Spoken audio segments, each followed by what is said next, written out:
मुख्य अतिथि महोदय का स्वागत करेंगे माननीय कृषि मंत्री श्री बृजमोहन अग्रवाल जी।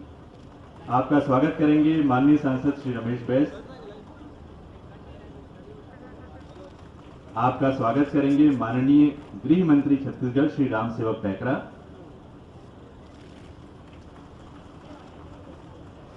आपका स्वागत करेंगे माननीय लोक निर्माण मंत्री श्री राजेश मूणत। आपका स्वागत करेंगे माननीय संसदीय सचिव श्री लाभचंद बाफना। आपका स्वागत करेंगे माननीय विधायक आरंग श्री नवीन मार्कंडे।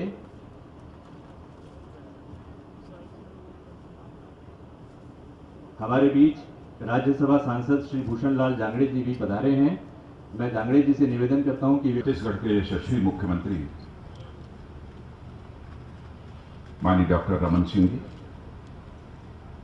लोकप्रिय सांसद श्री रमेश जी बैस, गृह मंत्री श्रीमान राम सेवक जी पैकरा, कृषि मंत्री श्रीमान बृजमोहन जी अग्रवाल, लोक निर्माण मंत्री श्री राजेश जी मूणत,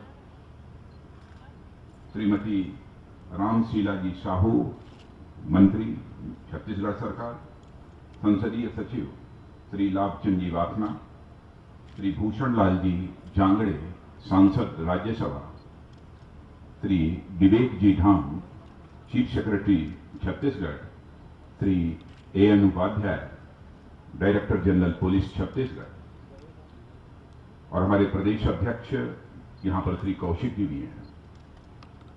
इस समारोह में उपस्थित मेरे सभी पुलिस के अधिकारीगण, पुलिस के बहादुर जवानों, देवियों एवं सज्जनों, यो ही नए रायपुर में मैंने प्रवेश किया, क्योंकि 2 वर्षों के बाद मैंने प्रवेश किया। इस नए रायपुर को देखने के बाद हमारी जो स्वाभाविक प्रतिक्रिया थी, मैंने कहा कि कम से कम मैं यह कह सकता हूं और दावे के साथ कह सकता हूं कि भारत में इतनी वेल ऑर्गेनाइज सिटी और कहीं नहीं डेवलप हुई है जैसी कि इस छत्तीसगढ़ में डेवलप की जा रही है। यहां का दृश्य भी बहुत ही भव्य है और यहां पुलिस मुख्यालय के उद्घाटन के अवसर पर मुझे आना हुआ है।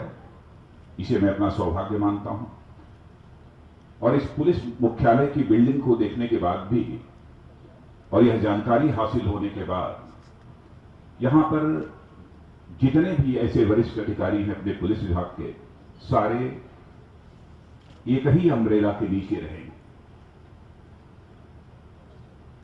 और पुलिस के अंतर्गत आने वाले जो विभिन्न प्रकार के ऑर्गेनाइजेशंस हैं उसके भी प्रमुख यहां पर मौजूद रहेंगे। तो मुझे बेहद खुशी हुई। मैं समझता हूं कि विभिन्न संगठनों के प्रमुख यदि यहां पर उपस्थित रहेंगे तो स्वाभाविक रूप से छत्तीसगढ़ राज्य को सुरक्षा उपलब्ध कराने के लिए जो म्यूचुअल कोऑर्डिनेशन चाहिए वह म्यूचुअल कोऑर्डिनेशन बनाने में आसानी होगी। जहां तक पुलिस का प्रश्न है, पुलिस का कार्य कितना कठिन होता है यह बताने की आवश्यकता नहीं है, क्योंकि राज्य की कानून और व्यवस्था को बनाए रखना यह पुलिस की प्राथमिक जिम्मेदारी होती है और यह मैं मानता हूं कि अंतिम जिम्मेदारी होती है। जन सामान्य के अंदर एक सेंस ऑफ सिक्योरिटी, सुरक्षा का भाव पैदा करना, यह पुलिस की जिम्मेदारी होती है। और मेरा यह मानना है कि मुझसे यदि कोई पूछे कि विकास की पहली शर्त क्या होती है, तो मैं दावे के साथ और बेहिचक कह सकता हूं, विकास की पहली शर्त होती है सुरक्षा। तो सचमुच पहली शर्त जो विकास की होती है सुरक्षा, उसको पूरा करने का काम यदि कोई कर रहा है तो हमारा पुलिस का जवान कर रहा है। मैं जानता हूं कि पुलिस को लेकर बहुत सारे लोगों को कभी कभी नाराजगी भी पैदा होती है, लेकिन हम लोगों को पुलिस की मजबूरियों को भी समझना चाहिए। कितनी कठिन परिस्थितियों में उन्हें काम करना पड़ता है। कभी कभी तो मैं अपने पुलिस के जवानों को देखता हूं कि 10 घंटे की ड्यूटी, 8 घंटे की ड्यूटी, लेकिन वह ड्यूटी 24 घंटे, 48 घंटे और 72 घंटे की कंटीन्यूअस हो जाती है और उन्हें भी कई रात भी जगने पड़ते हैं। और छत्तीसगढ़ पुलिस का काम तो कहीं और ज्यादा कठिन हो जाता है, और ज्यादा कठिन। माओवाद से प्रभावित एक बड़ा क्षेत्र है छत्तीसगढ़ का और यह एक बहुत बड़ी चुनौती है। और पूरी बहादुरी के साथ एक सेंस ऑफ कॉन्फिडेंस, एक विश्वास का भाव मन में लेकर यहां के पुलिस ने इस चुनौती को स्वीकार किया है। इसलिए मैं छत्तीसगढ़ पुलिस को केवल साधुवादी नहीं देना चाहता हूं, बल्कि छत्तीसगढ़ पुलिस का मैं अपनी तरफ से अभिनंदन भी करना चाहता हूं। आम जनता का भी सहयोग उन्हें प्राप्त होना चाहिए, आम जनता के द्वारा उन्हें भी शाबाशी मिलनी चाहिए। आजादी तो हमें हासिल हो गई है और जानते हैं जिस समय हम आजादी की लड़ाई लड़ रहे थे तो उस समय के जवानों के अंदर एक सेंस ऑफ प्राइड, एक गौरव का भाव था। चाहे जो कुछ भी हो जाए, हमारी भारत माता के पैरों में पड़ी हुई है गुलामी की बेड़ियां कटनी चाहिए। और इस एक स्वाभिमान की भावना के कारण ही उन्होंने हंसते हंसते फांसी के फंदे को चूम लिया, अथवा चंद्रशेखर आजाद जैसे नौजवानों ने इलाहाबाद के कंपनी गार्डन में अपनी रिवॉल्वर की गोलियों से अपने अंग्रेज दुश्मनों को भूनते भूनते रिवॉल्वर की अंतिम गोली अपने सीने में दाग ली, तब जाकर यह भारत आजाद हुआ है। भारत तो आजाद हो गया है, लेकिन इस भारत की आजादी की सुरक्षा किसे करनी है? मैं यह मानता हूं कि प्राथमिक जिम्मेदारी पुलिस की होती है, जन सामान्य के अंदर एक सुरक्षा का भाव पैदा करना।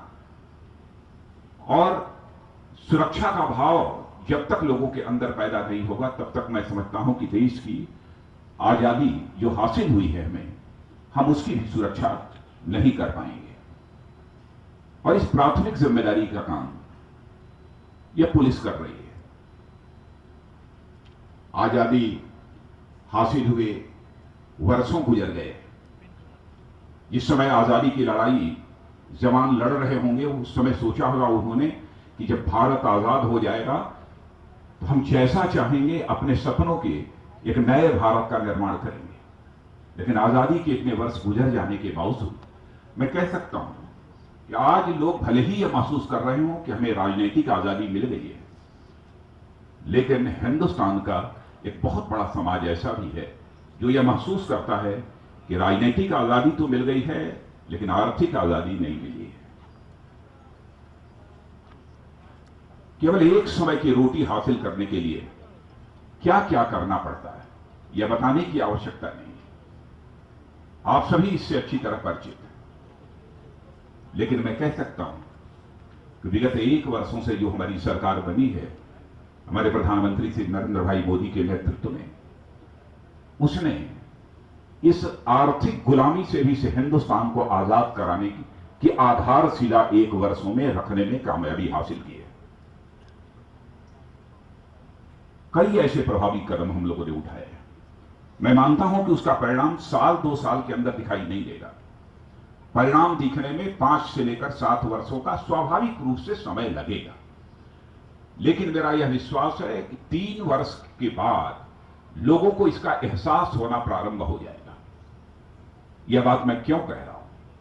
इसलिए कह रहा हूं कि आज भारत ही नहीं, दुनिया की अंतर्राष्ट्रीय एजेंसियां जो भिन्न भिन्न देशों की अर्थव्यवस्था की रेटिंग करती रहती हैं, ऐसी अंतर्राष्ट्रीय एजेंसियों ने भी यह कहा है कि विश्व की इस समय सबसे अधिक तेजी से 1 वर्षों के अंदर बढ़ने वाली यदि कोई किसी देश की अर्थव्यवस्था है तो भारत की अर्थव्यवस्था है। इस देश की, इस अंतर्राष्ट्रीय स्तर की रेटिंग एजेंसी ने सभी देशों की अर्थव्यवस्था की रेटिंग करने के बाद यह अपनी प्रतिक्रिया दी है। यह कुछ छोटी बात नहीं है। आज के कुछ वर्षों पहले तो हालात इतने बिगड़ चुके थे कि देश के अर्थशास्त्री और अंतर्राष्ट्रीय जगत के भी अर्थशास्त्री यह कहने लगे थे, क्या होगा भारत का? यहां पर तो करंट अकाउंट डेफिसिट, चालू खाता वित्तीय घाटा, जिसे फिस्कल डेफिसिट कहते हैं, वह नियंत्रण के बाहर होती जा रही है कि कर्ज के बोझ से दबता जा रहा है भारत, गरीबी बढ़ती जा रही है, आय की विषमता बढ़ती जा रही है। मैंने तरह तरह की प्रक्रियाएं दुनिया के भिन्न भिन्न क्षेत्रों से सुनने को मिलती थी अर्थशास्त्रियों के द्वारा। पहला काम, एक महत्वपूर्ण काम जो हमारी केंद्र की सरकार ने किया है और जिसकी कल्पना हम लोग बहुत पहले कभी चर्चा करते थे, आज के 30 वर्षों पहले, कि वह अवसर कब आएगा जबकि हिंदुस्तान में झोपड़ी के नीचे रहने वाला भी परिवार और उस परिवार का अकाउंट हिंदुस्तान की बैंकों में खुल जाएगा, यानी बैंकों के दरवाजे तक दस्तक देने का उसे भी अधिकार मिल जाएगा। यह हम लोग कल सोचते थे, लेकिन 7 महीनों के अंदर प्रधानमंत्री जनधन योजना के अंतर्गत ऐसे हालात इस हिंदुस्तान में पैदा हुए कि आज 99.7% परिवार बैंकों के साथ जुड़ चुके हैं। 99.7% परिवार प्रधानमंत्री जनधन योजना के अंतर्गत बैंकों से जुड़ चुके हैं, जिसकी सराहना इंटरनेशनल मॉनेटरी फंड ने की, अंतर्राष्ट्रीय मुद्रा कोष जिसे कहते हैं उसने की है। और उसकी सराहना केवल उन्होंने ही नहीं की है, दुनिया में जो बड़ी चीजें होती हैं जिनका नाम Guinness book of world record में दर्ज होता है, तो इस प्रधानमंत्री जन धन योजना का नाम भी Guinness book of world record में दर्ज हुआ है। यह हम सभी भारतवासियों के लिए बहुत ही गौरव का विषय है। सामाजिक और आर्थिक सुरक्षा के कई प्रभावी कदम उठाए हैं, जिसकी चर्चा डॉक्टर रमन सिंह जी ने की है। उसकी मैं विस्तार में जाकर कोई चर्चा नहीं करना चाहता। एक महत्वपूर्ण जानकारी जो मैं आप लोगों को देना चाहता हूं, पहले क्या, लगातार पिछले वर्षों में भारत के सेना के जवानों को जो हथियार की जरूरत पड़ती थी, फाइटर प्लेन्स, यह सब सारे जो खरीदे जाते थे, और बहुत सारे हथियार वगैरह हम दुनिया के दूसरे देशों से खरीदते थे, अमेरिका से खरीदते थे, फ्रांस से खरीदते थे, कई देश हैं जिनसे हम खरीदते थे। लाखों करोड़ रुपया सरकारी खजाने का खर्च होता था। भारत में अर्थशास्त्री ये कहते थे, क्यों नहीं भारत में वो हथियार बनाते हैं अपने सेना के जवानों के लिए। लेकिन पहली बार इस देश में ऐसा हुआ है कि हमने दुनिया के जिन देशों से हम हथियार खरीदते हैं, उन देशों को 2 टूक शब्दों में कह दिया और करार भी कर दिया कि दुनिया के जिन देशों से हम हथियार खरीदेंगे और हथियार खरीदने के बदले जो पैसा उन देशों को देंगे, उसके साथ एक शर्त होगी कि हम जितना पैसा हथियार खरीदने के लिए उनको देंगे, उसका आधा पैसा भारत में उद्योग लगाने के लिए उन्हें खर्च करना पड़ेगा। यह फैसला हम लोगों ने किया है ताकि हिंदुस्तान के बेरोजगार नौजवानों को रोजगार हासिल हो सके और साथ ही साथ हमारे देश में औद्योगिक उत्पादन भी तेजी के साथ बढ़ सके। कई ऐसे महत्वपूर्ण कदम हैं, उनकी बहुत विस्तार में जाकर चर्चा करने का इस अवसर पर कोई औचित्य नहीं है, लेकिन छत्तीसगढ़ सरकार के बारे में भी मैं कहना चाहूंगा। सचमुच छत्तीसगढ़ सरकार ने बहुत ही उल्लेखनीय कार्य किए। छत्तीसगढ़ की गरीबी, छत्तीसगढ़ की बेरोजगारी, छत्तीसगढ़ की अन्य समस्याओं की पहले जब चर्चा होती थी, लोग कहते थे कि सर्वाधिक गरीब राज्यों में यदि कोई राज्य है तो वह छत्तीसगढ़ है। मैं यह नहीं कहता हूं सारी समस्याओं का समाधान हो गया है, सारी चुनौतियों पर हमने विजय प्राप्त कर दी। समस्याएं तो आज हैं, कल भी कुछ समस्याएं रहेंगी, लेकिन उन समस्याओं का समाधान निकालने में काफी हद तक हमारी छत्तीसगढ़ सरकार ने कामयाबी हासिल की है। इसके लिए मैं यहाँ के यशस्वी मुख्यमंत्री डॉक्टर रमन सिंह जी को भी बधाई देना चाहता हूँ, उनके मंत्रिमंडल को बधाई देना चाहता हूँ और साथ ही साथ पूरे अधिकारी वर्ग और कर्मचारियों को भी इसके लिए बधाई देना चाहता हूँ। सबके प्रयास के परिणाम स्वरूप ही यह कामयाबी यहाँ पर हासिल हुई है। 13 वर्ष पहले भी मैं छत्तीसगढ़ आया था और आज यदि आप छत्तीसगढ़ में देखता हूं तो बिल्कुल बदला हुआ छत्तीसगढ़ दिखाई देता है। जो ऐसे ग्रामीण क्षेत्र हैं वहां भी हमारी सरकार काम करना चाहती है, उन क्षेत्रों का विकास होना चाहिए, गरीबों की हालात में सुधार होने चाहिए, यह सब सोच है। लेकिन कहीं कुछ अड़चने भी आ रही हैं। लेकिन इतना मैं आश्वस्त आपको करना चाहता हूं कि उन सारी अड़चनों को हम लोग दूर करेंगे और मेरा विश्वास है कि कुछ वर्षों में हमारा ये छत्तीसगढ़ इस हिंदुस्तान का सबसे डेवलप्ड स्टेट होगा, सबसे विकसित राज्य होगा, मुझे पूरा विश्वास है। और बहनों भाइयों, अंतिम बात, मान सम्मान स्वाभिमान ये मनुष्य के हृदय की सबसे बलवती भावना होती है। हर व्यक्ति का भी स्वाभिमान होता है, हर समाज का भी स्वाभिमान होता है, हर राष्ट्र का भी स्वाभिमान होता है। इतनी बात आज मैं दावे के साथ कह सकता हूं कि अंतर्राष्ट्रीय जगत में भारत की प्रतिष्ठा आज बहुत तेजी के साथ बढ़ी है। भारत की धमक भी अंतर्राष्ट्रीय जगत में बढ़ी है। कैसे बढ़ी है यह बताने की आवश्यकता नहीं है। आप इंटरनेशनल मैगजीन्स कोई उठाकर देख लें, भारत के बारे में पहले क्या लिखा जाता था और आज उन पत्र पत्रिकाओं में क्या लिखा जा रहा है, उसको देखकर स्वाभाविक रूप से लोगों को एहसास हो जाए कार्य करने की शैली में कैसा परिवर्तन आया। क्योंकि गृह मंत्रालय की जिम्मेदारी हमारे ऊपर है, इसलिए मैं गृह मंत्रालय से संबंधित एक निर्णय की भी जानकारी, और आप सबको इस बात की जानकारी होगी, वो मैं देना चाहता हूं कि आपने देखा होगा कि अक्टूबर नवंबर के महीने में हमारा पड़ोसी देश पाकिस्तान बराबर जब होता है तब सीज फायर वायलेशन यानी सीमा समझौते का जो है उल्लंघन करता रहता है, बराबर उल्लंघन करता रहता है। लेकिन इधर पाकिस्तान के द्वारा सीमा समझौते के उल्लंघन में काफी कमी आई है, काफी कमी आई है, और नवंबर दिसंबर के बाद तो काफी कमी आई है। यह बात क्यों मैं कह रहा हूं और यह परिस्थिति क्यों पैदा हुई? सीमा पर हमारी बॉर्डर सिक्योरिटी फोर्स के जवान तैनात हैं। एक बार पाकिस्तान ने फायरिंग की, सीमा पर रहने वाले 5 भारत के नागरिक मार डाले। टेलीविजन पर जब मैंने समाचार देखा तो बॉर्डर सिक्योरिटी फोर्स के डीजी को टेलीफोन मिलाकर मैंने पूछा, उन्होंने जानकारी दी और यह बताया कि हमने गोली नहीं चलाई है, गोली पाकिस्तान की तरफ से चली है। क्योंकि सरकार की एक नीति थी कि पड़ोसी देश है, पड़ोसी के साथ हमको बेहतर रिश्ते बनाकर चलना चाहिए। मैंने कहा कि पाकिस्तान ने तो सारी हदें पार कर दी, हमारे देश के नागरिक मारे जाएं और हम चुप्पी साध कर बैठे रहे,